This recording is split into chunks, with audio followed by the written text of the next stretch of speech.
제가 이제 이 세 번째 3부 예배 설교만 하면 오늘 저희 임무는 끝납니다. 예, 1년에 한 2차례, 3차례 이렇게 설교하게 되는데, 조금 아까 이 3부 예배 이제 들으면서 이제 한 번만 더 설교하면 되는구나 하는 생각도 있었지만, 또 한편 얼마나 이게 큰 특권인가 하는 생각을 하게 됩니다. 여러분, 북한에 있는 많은 동포들, 특별히 참 북한에 많은 사람들이 그리스도인들이었습니다. 많은 분들이 또 전쟁 때, 한국 전쟁 때 남한으로 내려왔지만 많은 사람들이 그리스도인들이 저 땅에 남아 있었습니다. 아마 대부분 연세가 있던 분들은 다 돌아가셨고, 그래도 남아 있는 분들의 아마 평생 소원이 있다면 이렇게 마음대로 마음껏 하나님께 예배하는 예배를 드리는 것입니다. 저희 아버님께서도 이제 1950년 일사후퇴 때 이제 평양의 근교에 사시다가 이제 중공군들이 내려오는 소식을 듣고 내려오셨는데, 그때 한창 교회에서 성탄절 준비 이제 하다가 12월 초에 이제 내려오셨다고 합니다. 내려올 때는 한 며칠이면 돌아올 줄 알고, 사실 우리 할아버지랑 남자 형제 4명만 남자들만 빠져나온 거죠. 그래서 할머니, 고모들 다 거기 있었는데, 아마 그런 분들의 평생 소원이 있다면 이렇게 한번 성탄절 예배를 다시 한번 주님 앞에 드리는 것, 아마 소원일 것입니다. 우리가 그런 특권을 누리고 있다는 것 우리 기억하면 좋겠습니다. 누군가 평생에 이런 예배를 한번 드리고 싶은 그 예배를 우리가 또 지금도 오늘도 드리고 있다는 걸 생각하면서, 그들의 고통을 우리가 생각하면서 이 특권을 우리가 누리고 있다는 것을 또 기억해야 될 것입니다. 일반 사람들이 기독교에 대해서 교회는 안 나오지만 이것이 기독교가 이런 걸 가르친다더라 하고 말하는 내용들 여러분 들어보셨습니까? 너희는 이런 것들 이렇지 않느냐, 이런 것을 가르친다더라 하는 것, 아마 그런 내용들을 가만히 분석해 보면 대부분이 마태복음 5장부터 7장까지 소위 말하는 산상수훈, 예수님의 산에서 하신 말씀, 설교의 내용 가운데 포함된 말씀이 아마 대부분인 것 같습니다. 제가 가만히 저도 저희 주변에 믿지 않는 친구들 아니면 사람들이 얘기하는 걸 가만히 들어보면, 그래도 이 사람들이 기독교가 이런 걸 가르친다더라 했던 내용을 보면 다 또 알든지 모르든지 성경이 어딘지 모르지만 대부분 그 내용이 산상수훈에 있는 내용들입니다. 가령 너희는 세상의 소금이다, 너희는 세상의 빛이다. 일반 사람들 많이 써요. 이게 어디 나옵니까? 바로 산상수훈에 나오는 말씀입니다. 우리 소금 평생 먹고 살았고, 우리 한국 사람들 평생에 소금 먹고 살았지만 너희는 세상의 소금이다.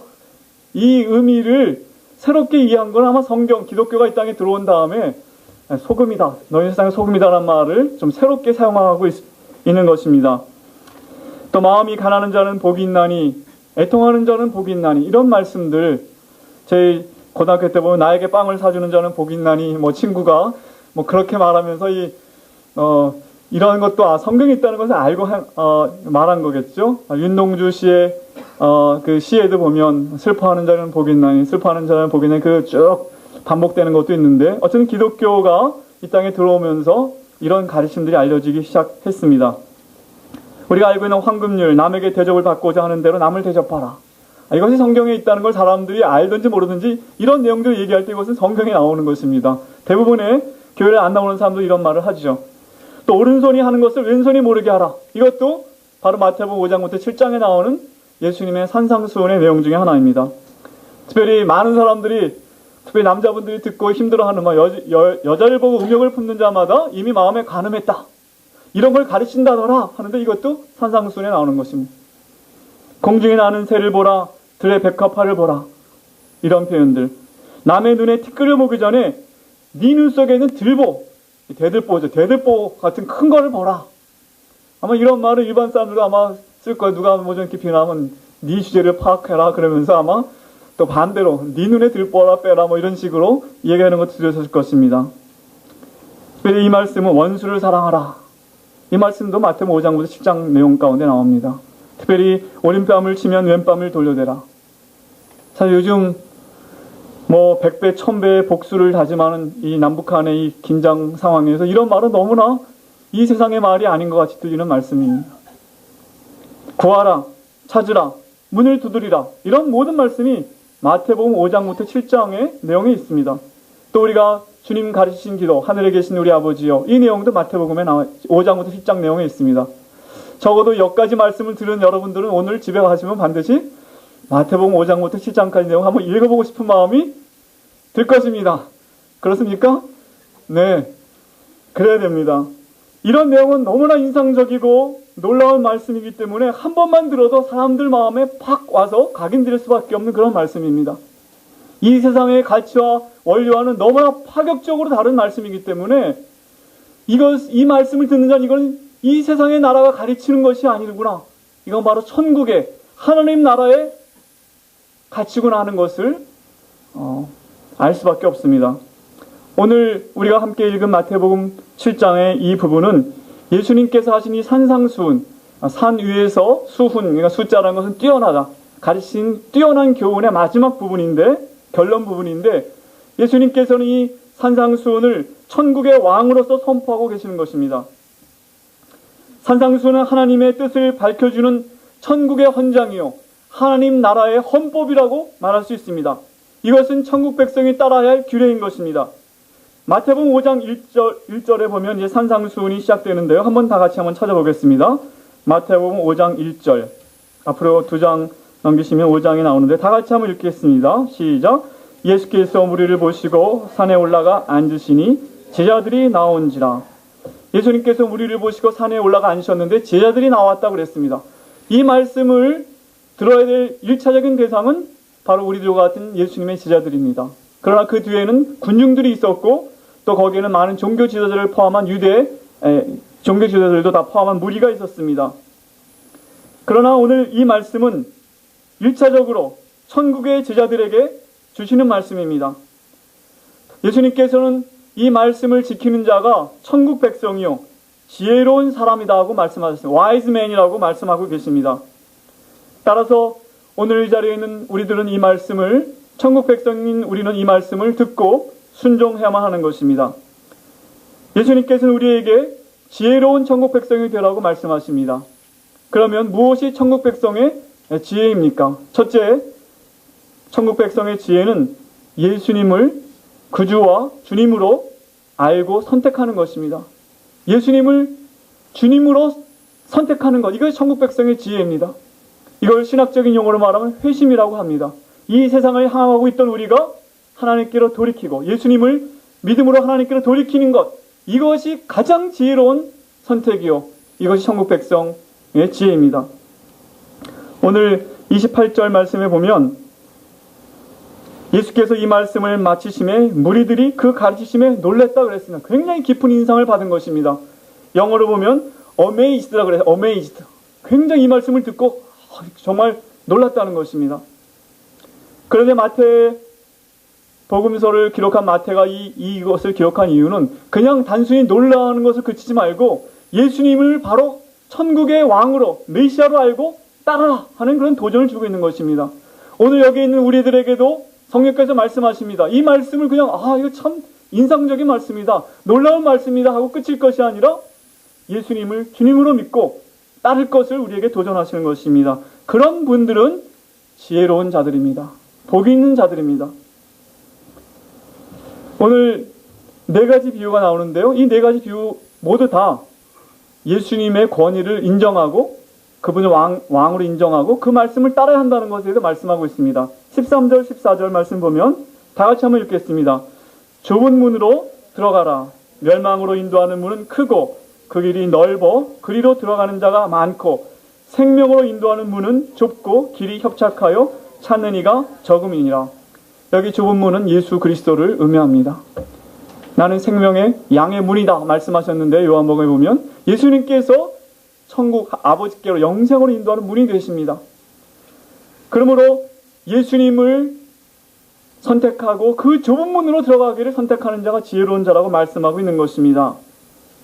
이제 좁은 문으로 들어가면 그 뒤로는 좁은 길이 이어집니다. 그 길은 십자가를 지고 예수 그리스도를 쫓아야 하는 협착한 길입니다. 그러나 반대로 넓은 문이 있습니다.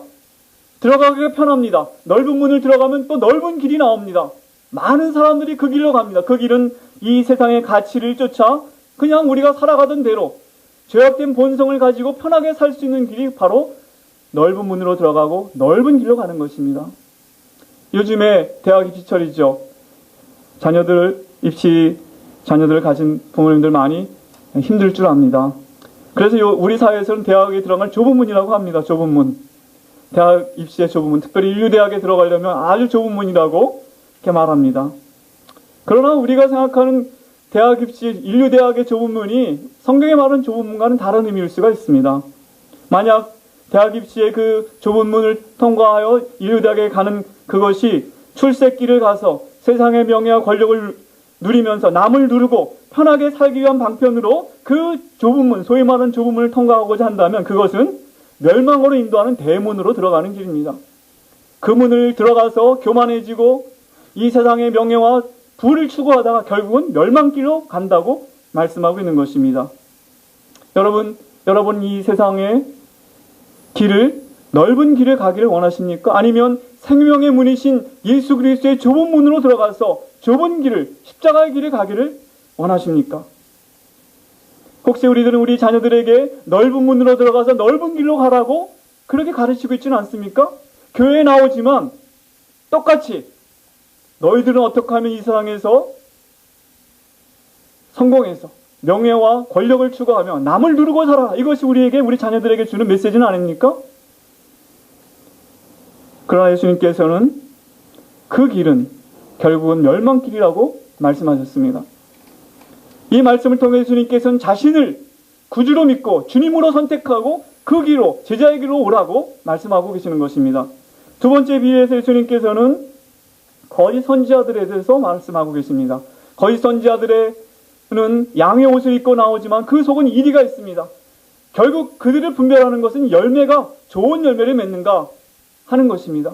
우리가 이 땅에 살면서 얼마나 많은 거짓 선지자들의 음성을 듣고 사는지 모릅니다. 그들은 그때 당시의 가치를 가르치는 자들입니다.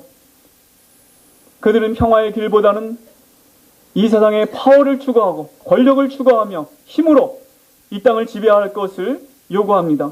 겸손보다는 교만을, 자랑할 것을, 이 세상의 명예를 추구할 것을 말합니다. 하나님을 겸손히 의지하는 그런 믿음보다는 자기의 지혜로 살아가라고, 돈을 의지하라고 가르치는 목소리입니다. 성결한 삶을 살려고 하기보다는 이 땅의 쾌락을 누리라고 많은 드라마가, 많은 책들이, 또 세속대학의 많은 교수들이 그렇게 주입하고 있습니다. 용서하기보다는 원수를 갚으며 살으라고, 하나님을 의지하기보다는 이 땅의 재물을 쌓는 것이 힘이라고 가르치는 목소리들, 거짓 선지자들의 목소리인 것입니다. 그런 가치를 받아들이겠는가? 아니면 산상수훈에 나타난 주님의 음성을 듣겠는가? 예수님께 도전하시는 것입니다. 21절로 23절에 보면 너희가 어찌하여 나를 주여 주여 하지만 내 말하는 대로 하나님의 뜻대로 행하지 않느냐? 누가 보면 너희는 나를 불러 주여 주여 하면서도 어찌하여 내가 말하는 것을 행하지 않느냐? 이렇게 도전하셨습니다. 여기 우리 모두가 다 예수님을 주님이라고 부르시고 예수님을 구주라고 말하면서 여전히 내 가치관, 내가 이제까지 살아왔던 방식대로 사는 사람들이 있다면 그것은 주님을 욕되게 하는 길이고 주님께서 내가 너를 모른다 최후에 말씀하실 것이라는 것입니다. 사람들은 자기의 안전을 위해서 뭔가 자기가 스스로 울타리를 쌓으려고 많은 재물을 쌓는 것이 자기 안전을 보장하는 것으로 말씀하시지만 예수님께서는 하나님과 재물을 겸하여 섬길 수 없다 말씀하시면서 너희는 먼저 그의 나라와 그의 의를 구하라 말씀하셨습니다만 그래도 이 세상을 살려면 뭐니 해도 돈이다. 이렇게 생각하는 그리스도인들이 있다면 그는 그리스도를 따르는 자가 아닙니다. 말로는 주여 주여 하지만 그렇다는 것입니다. 비판하지 말고 자기를 성찰하고 겸손한 마음을 가지려고 했음에도 불구하고 그저 보면 남편의 약점만 보이고 그저 보면 아내의 못마땅한 것만 자꾸 보여서 비판하고 동료들에게도 계속 손가락질하는 그 사람은 주님의 제자의 길을 가고 있는 것이 아니라는 것입니다.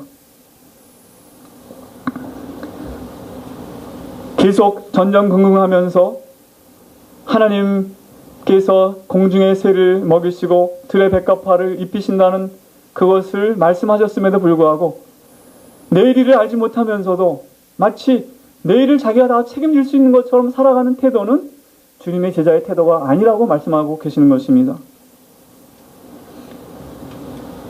마지막으로 네 번째 비유에서 예수님께서 모래 위에 세운 집과 반석 위에 세운 집에 대해서 말씀하십니다.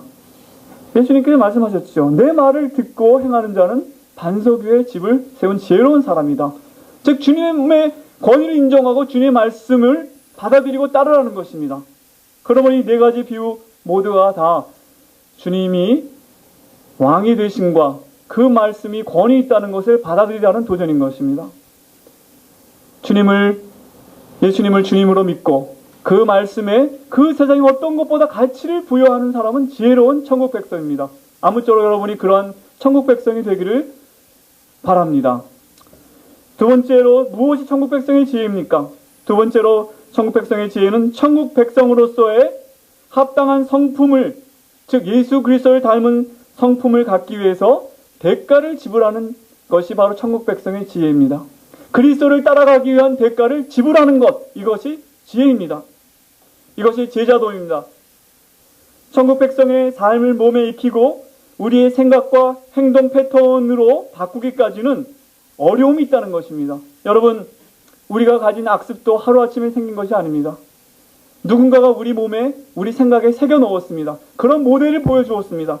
화나면 소리 지르고 상대편이 나에게 해를 입히면 100배로 갚아주는 이런 태도들이 우리 몸에 새겨져 있습니다.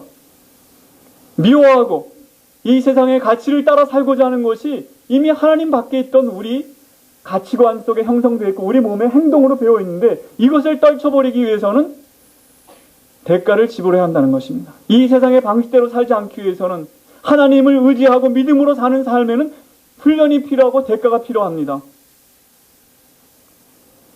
사실 천국 백성의 예수님을 선택하고 그 문으로 들어가면 끝나는 것이 아니죠. 거기 협착한 길이 나온다고 했습니다.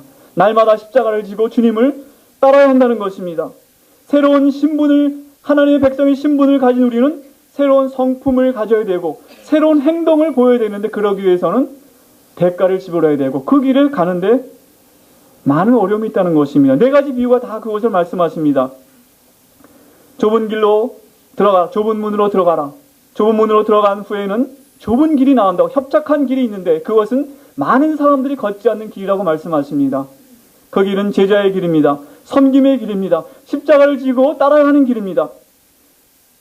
이 세상을 본받지 말고 하나님의 뜻을 따라야 하는 그 길이라고 말씀하십니다. 그것이 제자의 길이요, 우리가 지불해야 될 대가인 것입니다. 열매, 두 번째 거짓 선지자들에 대해서 열매를 분별하라고 그랬습니다. 열매는 하루아침에 생기지 않습니다. 나쁜 열매도 우리의 나쁜 삶의 가치가 표현되는 것입니다. 예수 그리스도 안에서 우리가 믿음의 뿌리를 내리고 그분을 닮으려고 제자의 삶을 사는 가운데 좋은 열매가 맺히게 되는 것입니다. 용서하기 어렵지만 이전대로 하면, 내 성깔대로 하면 다 뒤집어 엎고 나도 복수하고 싶지만, 그러나 주님께서 나를 긍휼히 여기신 것처럼 참고, 우리 자녀들에 대해서도 옛날 같으면 그들을 노엽게 하는 건 아무것도 아니라고 생각하지만 자녀들아, 부모들아, 내 자녀를 노엽게 하지 말고 주의 교양과 교훈으로 훈계하라는 말씀에 따라서 우리가 순종하게 될 때, 물론 7번, 8번 또 넘어지지만 7번 넘어 8번째 다시 하고자 하는 마음이 있게 될 때 우리가 비로소 좋은 열매를 맺게 되는 것입니다. 사실 아까도 말씀드렸지만 우리 몸에 이 묶여있는 옛 성품과 이 행동을 버리는 것은 하루아침에 이루어지지 않습니다.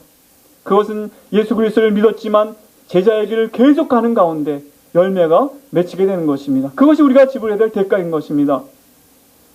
세 번째로 보면 예수님께서 극적인 어떤 많은 일을 행하는 것이 아니라 그것이 하나님의 뜻에 합당한 일인지 보고 그 뜻대로 행하지 아니하면 너희들이 아무리 나를 주여 주여 부르면서 내 이름으로 뭘 행했다 할지라도 내 제자가 아니라고 말씀하시는 것입니다. 우리는 주님의 뜻을 알면서도 여전히 내 뜻대로 행하려고 한다면 그것은 주님의 제자가 아닙니다. 대가를 지불하는 삶이 아닙니다. 그리고 마지막 네 번째 비유도 나왔지만 모래 위에 집을 짓는 자와 반석 위에 집을 짓는 자. 저는 어렸을 때부터 주일학교에서 이거 많이 들었습니다.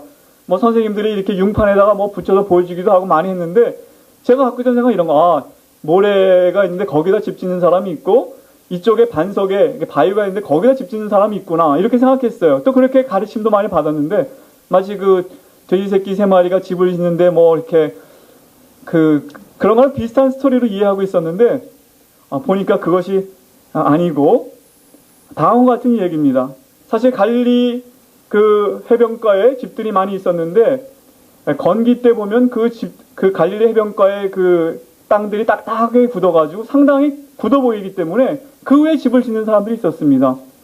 그러나 그 진흙, 모래 같은 그 층을 파고 내려가면 깊이 파면 거기에 현무암 층이 나오는데 그 층이 나올 때까지 파고 들어가서 거기다 집을 짓는 사람이 있었다는 것입니다. 평소 때는 날씨가 건기고 그럴 때는 아무런 염려가 없습니다. 집들이. 그러나 이제 홍수가 나고 바람이 불 때 그 모래 위에 세운 집은 무너지고 그러나 깊이 파고 현무암층에 반석의 집을 세운 사람들은 넘어지지 않는다는 것입니다. 우리가 다 그리스도를 따른다고 하지만 하나님의 말씀에 순종하지 않는다면 이 산상수훈의 마태복음 5장부터 7장까지 말씀을 무시하며 우리가 계속 산다면 비록 이 자리에 교회에 나와 앉아있고 오랜 세월 그리스도인의 이름을 갖고 있지만 시험이 닥칠 때 우리가 무너지게 된다는 것입니다. 신앙생활 30년 했는데도 무너집니다. 50년 해도 무너집니다. 그리고 그 무너짐은 굉장한 무너짐이 크기 때문에 저 사람 평생 예수 믿었는데 저렇더라더라 이렇게 되는 것입니다.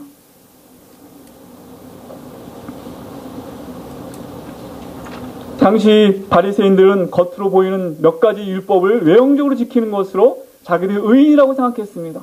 그것으로 만족하며 겉 모양은 굉장히 경건했지만 그러나 이 말씀대로 살지 않고 깊이가 없는 그런 겉모양만 경건의 능력은 없는 사람들이었다는 우리가 알고 있는데 혹시 우리도 지금 모래 위에 그저 우리가 껍데기만 그리스도인은 아닌가 한번 생각해 보라고 정말 대가를 지불하고 있는가? 오늘 가서 마태복음 5장부터 7장까지 이것이 주님께서 우리로 하여금 따라가는 길이라는 것을 확인하면서 내가 이 말씀의 가치대로 살고 있는지를 우리가 한번 확인해야 될 것입니다. 그렇지 않는다면 우리는 모래 위에 집을 짓고 있는 사람들입니다. 세 번째로 무엇이 천국 백성의 지혜입니까? 천국 백성의 지혜는 하나님 나라의 모든 자원을 활용하는 것이 천국 백성의 지혜입니다. 즉 도우시는 하나님이 계심을 믿고 의지하며 활용한다는 것입니다. 오늘 마태복음 5장부터 7장까지 내용에 그런 내용이 다 포함되어 있습니다. 하나님의 백성을 향한 하나님의 목적이 이루어지도록 하나님께서는 우리에게 많은 자원을 주십니다. 그 중에 가장 귀한 우리가 가진 자원이 바로 예수 그리스도십니다. 예수 그리스도께서 우리의 의가 되시고 우리의 평화가 되시고 우리의 겸손이 되십니다. 우리는 교만하지만 그리스도의 십자가 앞에 나갈 때 그리스도의 겸손이 우리에게 오고 우리는 죄인이지만 그리스도의 의가 우리에게 온다는 것입니다. 또 그리스도 예수님을 믿은 자들에게 성령을 보내셔서 성령께서 우리를 인도하시고 모든 진리 가운데로 우리를 이끌어 가시며 힘을 주신다는 것입니다. 힌두교에서 기독교로 개종한 선다싱이라는 인도의 성자가 계십니다.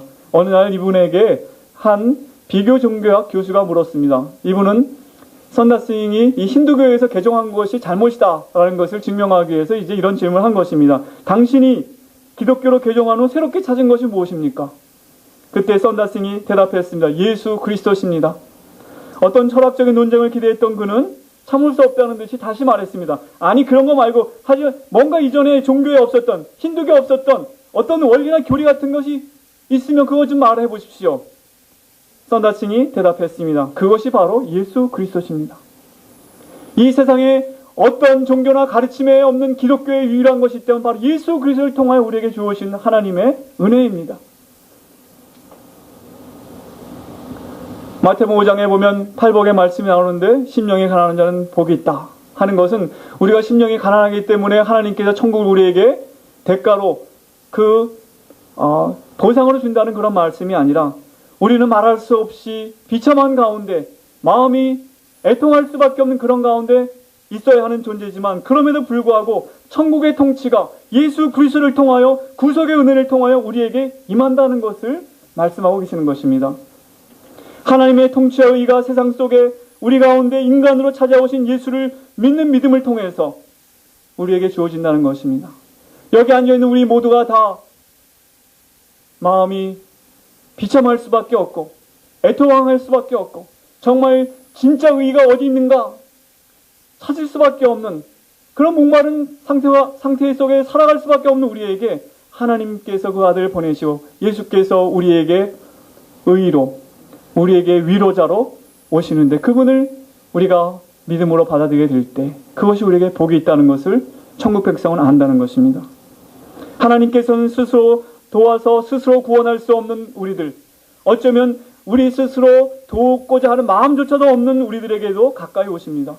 그분은 우리가 아직 죄인 되었을 때, 원수 되었을 때 오셔서 우리를 초청하십니다. 하나님 나라의 잔치를 베푸시고 누구든지 와서 값없이 이 은혜를 누리라고 말씀하십니다. 많은 사람들이 밖에서 서성입니다. 뭔가 대가를 지불해야 되기 때문에 내가 못 들어가겠다 생각하지만 내 있는 모습대로 그대로 오면 내가 너를 치유하고 새롭게 하고 도와주겠다. 그리고 성령을 통하여 너를 새롭게 하겠다 말씀하시는 것이 성경의 가르침입니다. 그러므로 천국 백성 된 사람들은 이 천국의 자원을 활용합니다. 날마다 활용합니다. 날마다 기도함으로 주님께 도움을 요청하고 은혜의 보좌 앞에 나가 그분의 은혜를 덧입음으로 천국 백성의 삶을 살게 되는 것입니다. 아무쪼록 여러분 모두가 다 이런 천국 백성의 지혜를 갖게 되기를 축원합니다. 말씀을 맺습니다. 우리는 어리석은 사람입니까? 지혜로운 사람입니까? 성경의 기준은 아주 명확하고 단순합니다. 예수님의 말씀을 듣고 행하는 자가 지혜로운 사람입니다. 우리가 예수님의 말씀을 순종하는 제자의 삶을 살게 될 때 우리는 참된 영향력이 있는 사람이 됩니다. 이 세상은 복음의 귀를 기울이게 될 것입니다. 우리가 정말 예수님의 이 말씀대로 마태복음 5장부터 7장까지의 말씀을 우리가 순종하게 될 때 세상은 빛을 보게 됩니다. 세상은 우리가 소금인 것을 알게 됩니다. 그러나 이 말씀대로 행하지 않으면 우리는 길가에 버리운 소금처럼 짓밟히게 되는 것입니다. 얼마 전에 KBS TV에서 인천의 바이블 테마공원이 불법으로 지어졌다는 크게 선전해 얼마나 창피했는지 모릅니다. 왜 그렇게 불법을 행하는지 모르겠습니다. 거기에 노아의 방주를 지으면 뭐합니까? 바벨탑을 지어 성경의 사건을 소개하면 뭐합니까? 불법을 행하면서 또 봉은사에 들어가서 그렇게 땅받기를 하고 그렇게 하면 뭐합니까? 마태복음 5장부터 7장까지 있는 말씀대로 우리가 살 때 그것이 영향을 주는 것이지 교회가 힘을 가지고 세상을 변화시키는 것이 아니라 믿음의 신앙의 힘이 세상을 변화시키는 것입니다. 우리가 이 말씀대로 살 때 중세처럼 교황령을 가지고 또 주교령을 가지고 거기서 교황이 다스린다고 하나님 나라가 되는 것이 아닙니다. 마태복음 5장부터 7장에 있는 말씀대로 아버지의 뜻이 하늘에서 이루어진 것 같이 땅에서도 이루어지게 되도록 순종하는 삶을 살 때 이루어지는 것입니다. 어떤 분이 말하기를 이 세상이 복음을 듣지 못하고 선교가 되지 않는 가장 큰 요인은 바로 하나님의 백성들 때문이라는 것입니다. 구약의 이스라엘 백성을 하나님이 자기 백성으로 선택하시고 거룩한 백성으로 삼고 하나님의 뜻대로 말씀대로 살려고 했지만 이스라엘 백성이 하나님을 버리고 우상숭배의 삶을 살았습니다. 오늘 하나님의 교회가 하나님의 백성들이 하나님의 말씀대로 살지 않고 이 세상의 가치관을 가지고 계속 살기 때문에 사람들이 복음에 대해서 듣지 못하는 것입니다. 예수님을 닮지 않은 기독교, 예수님을 닮지 않는 그리스도인이 가장 이 세상을 복음화하는데 가장 큰 장애물이 되고 있는 것입니다. 주님께서는 엄중한 결과를 초래할 선택을 신중하게 결정하라고 도전하십니다. 산상수에 나타난 하나님의 뜻, 말씀을 듣고도 여전히 자기 생각, 자기 기준을 따라 자기 뜻대로 행하는 것은 그가 아무리 예수님을 주여 주여 부른다 할지라도 그는 불법을 행하는 자요 천국 백성이 아닐 것입니다. 그는 모래 위에 집을 짓는 어리석은 자가 되는 것입니다. 그 결과는 엄중하다고 말씀하십니다.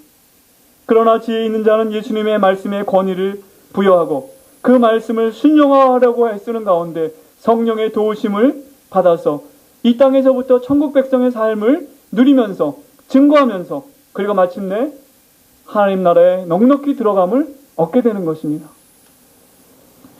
이제 대강절 첫 번째 주일이 시작됩니다. 요즘에 한국에 일어나는 모든 사태를 보면서 많은 사람들이 이런 질문을 합니다. 세상이 도대체 어떻게 될까요?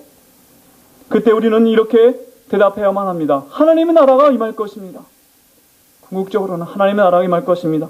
우리 앞에 무슨 일이 있나요? 라고 묻는 자들에게 왕이신 예수님께서 우리 앞에 서 계십니다. 이렇게 말할 수 있는 하나님의 백성들이 있어야 하는 것입니다. 그래서 우리는 이렇게 이 말씀대로 삽니다.